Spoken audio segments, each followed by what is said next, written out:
Hi, I'm Sean Gorman and welcome to the next instalment of our What Is series. So today we're going to be asking what is, or I should say what are, drag and tag rights. Drag and tag rights is something you might have come across if you've been involved with owning shares in a company, or you've looked at shareholders agreements or articles of association. The rights themselves are more commonly found in articles of association, but they are sometimes in a shareholders agreement.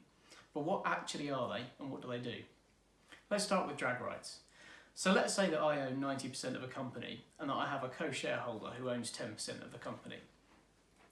I will obviously want to be in a position where if I decide that I want to sell the company to a third party because they've made me a whacking great offer, if only I were so lucky, to be able to sell the other 10% too, or require my co-shareholder to sell.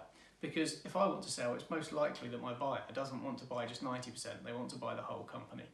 So I would have the right put into the Articles of Association or into the shareholders agreement to require my co-shareholder, the 10% shareholder, to sell his shares if I want to sell mine. So effectively, I drag him along, and that's a drag right. The trade-off for drag rights is what's called a tag right. And that essentially flips that and says, okay, so I can be dragged, which will require me to sell my shares to a third party if you, Mr. 90% shareholder, wants to sell your shares.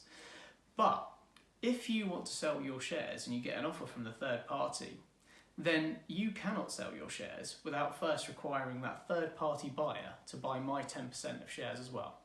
So effectively, it gives them the right to tag along if there's a sale for value that they want to take part in. And it really is as simple as that.